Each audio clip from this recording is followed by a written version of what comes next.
Okay, good morning and welcome to the report for the 2nd of August. Happy August, everybody. Right.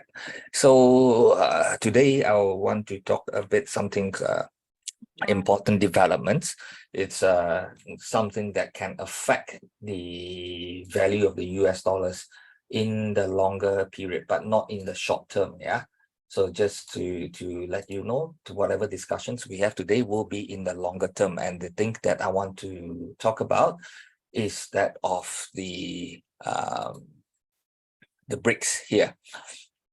Now, we must know that one thing, BRICS was formed in 2009, and from there, just a very small group of economy, a group of people, but the economy is really big.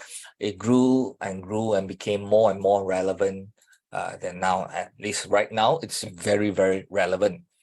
Now, Johannesburg in South Africa would be hosting the 15 BRICS Summit from the 22nd to the 24th of August 2023.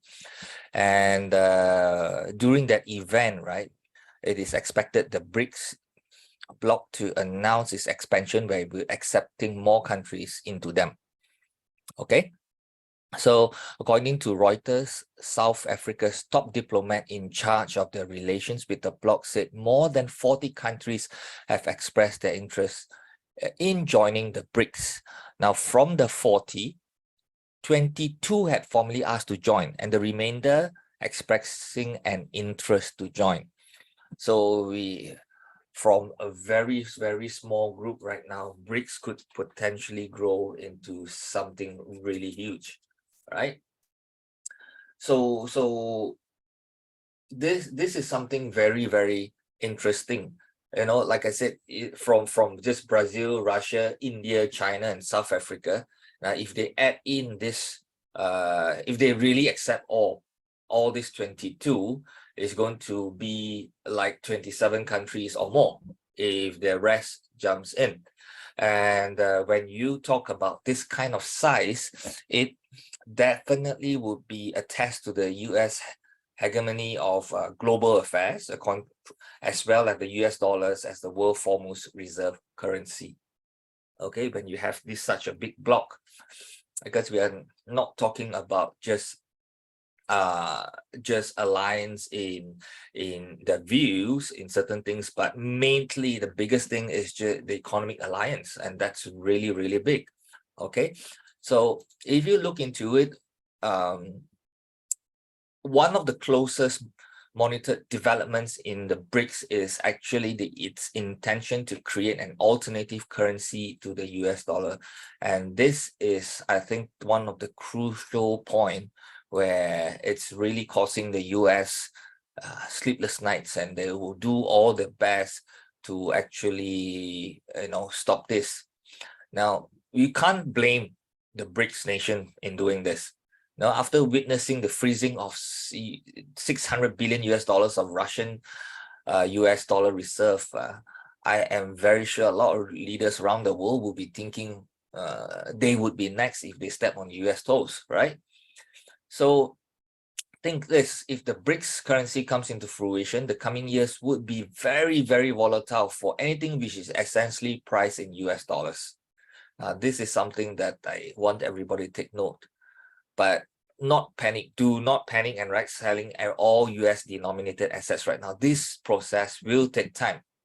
Okay.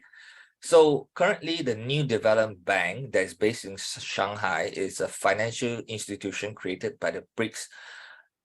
They have said they don't have any plans for the group to create a common currency as yet.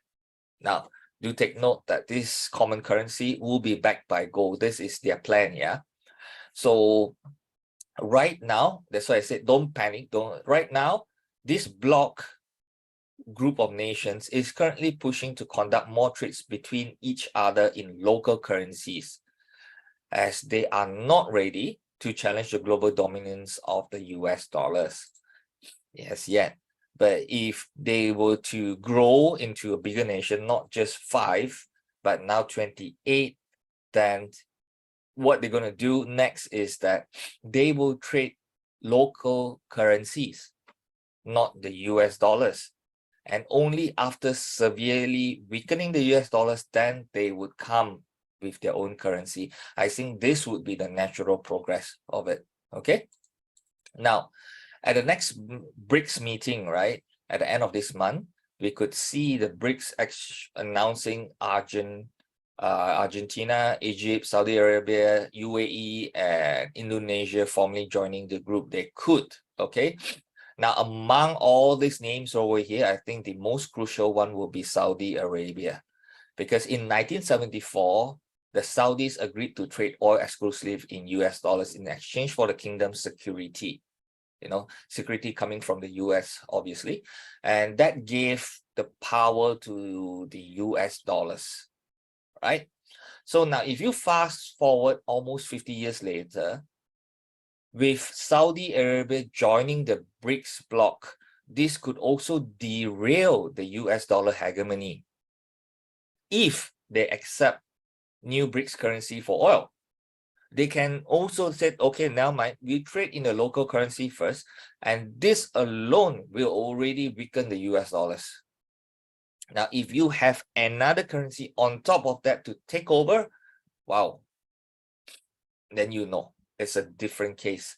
Because you see, we can have new currencies like the euro. Euro is a fairly new currency, but still, majority of commodities, especially the oil, is traded in US dollars.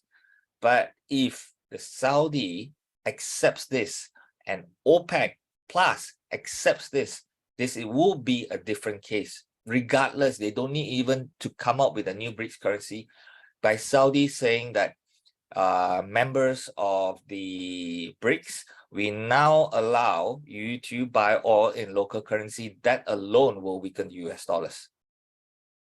Now, do take into consideration that when we have this new group coming in, it will be rebranded as BRICS Plus already, no more just BRICS. And to give you an idea, currently the current group, right? The current group over here is represents the current group's global GDP is already like 31.5%. And 42% of the world population. Now, if they add in the rest, how is it going to turn? It's going to be a mammoth.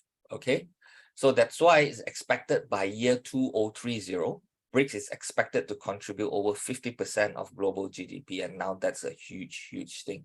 So do take into this, have a good thought about this. How is it going to affect the US dollars and US dollars denominated currencies in the future if these things go through? That's why things are very crucial. End of this month, we will have a better idea on the future of the US dollars. And not only that, it would be also interesting to see how the Fed react towards this, how they're going to bring back the relevance of the US dollars to counter this BRIC thing.